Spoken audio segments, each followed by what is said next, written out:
Ada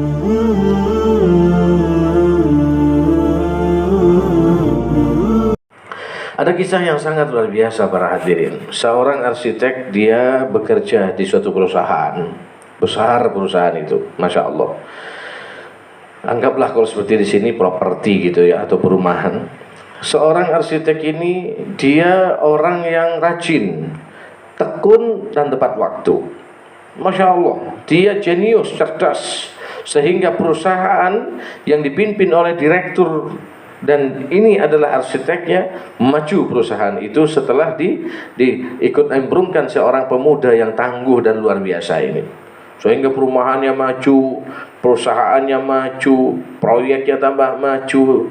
Tapi anak muda ini yang namanya manusia memiliki sifat bosan. Setelah 1 tahun, 2 tahun, 10 tahun, dia izin sama si bos, Pak Direktur, mohon maaf, 10 tahun saya mengabdi di perusahaan dan saya minta maaf apabila ada kekurangan. Terima kasih atas jasa-jasa yang Bapak sumbangsikan kepada kami daripada gaji dan seterusnya, tunjangan, hadiah, bonus.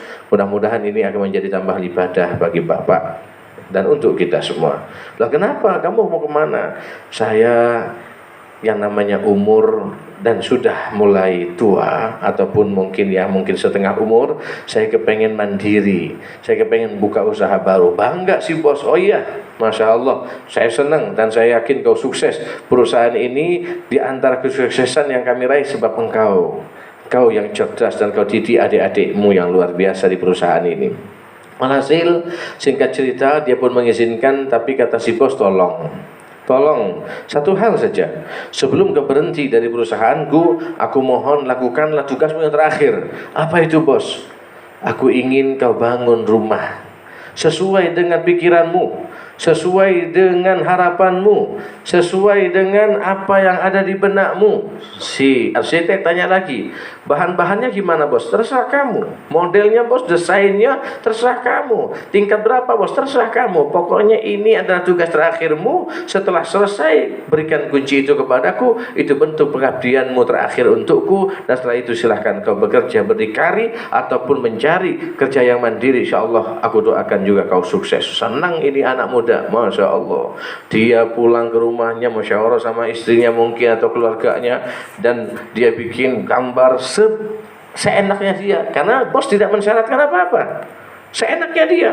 Si bos ditanya, bos tipe berapa? 36, 40, 45, 100, 200, terserah kamu. Pokoknya ada yang ada di pikiranmu, kau bikin saja, kunci berikan kepadaku setelah selesai, dan itulah tugasmu terakhir. Siap bos, Masya Allah. Ini anak karena saking kesusuknya dan kepengen cepat berhenti dari perusahaan itu dan kepengen berdikari bekerja mandiri, dia nggak peduli bahan, mungkin nggak peduli apakah 3 roda, semennya, tonasa ataupun semen-semen yang lain, gersik, dan nggak mikir dia. Yang penting bersih, nggak dipikirkan, atap nggak dipikir, yang penting jadi. Tipe pun 3 tipe 6, tipe yang paling sederhana, dibikin secepat mungkin, 1 bulan, 2 bulan, 3 bulan selesai. Menghadap si bos, alhamdulillah pekerjaan terakhir saya sudah selesai, saya mohon maaf dan saya pengen pamit. Apa kata si bos? Mana kuncinya? Ini. Dan di mana bangunannya? Ke lapangan atau kita turun yuk ke lapangan. Tatkala lahan itu dilihat, bangunnya sudah ada, kata si bos, nah, aku sudah niat ingin memberikan bonus untukmu. Ini kunci, kau berikan kepadaku sekarang dan aku kembalikan lagi kepadamu, dan rumah ini adalah untukmu. Apa di benaknya dia? Di sisi lain dia bangga mendapatkan hadiah, tapi di sisi lain penyesalan muncul daripada dia. Kalau seandainya aku tahu rumah ini untukku, aku bikin 3 tingkat, aku bikin bukan sekedar semen tonasa mungkin, tapi semen 3 roda ataupun gersi yang super, semennya yang super, bahan yang super, atapnya yang mungkin metal yang termahal, mermer yang termahal, tapi apalah daya, kesempatan sudah berlalu dan tidak mungkin berulang lagi. Akhirnya di sisi lain dia bahagia mendapatkan rumah hadiah terakhir daripada bos, tapi di sisi lain penyesalan muncul bagi dia. Apa yang harus kita pelajari? Allah nanti akan menyiapkan dari amalan-amalan kita. Di akhirat Allah akan menyiapkan rumah untuk kita, istana untuk kita. Tapi mari jangan nanggung-nanggung mendapatkan hadiah dari Allah. Tatkala rumah itu ditunjukkan oleh Allah, nih surgamu. Akhirnya ini husnudzon pada Allah kalau kita masuk surga nih. Amin Allahumma amin. Kemudian kata Allah, ini tempat di surgamu. Kenapa ini ya Allah kok ada bolong-bolong? Iya, sholatmu dulu pernah bolong-bolong, puasamu kurang sempurna, ibadahmu kurang sempurna, tutur katamu kurang sempurna. Ini untung ente masih masuk surga dapatkan bonus. Ini untung kalau kita masuk surga.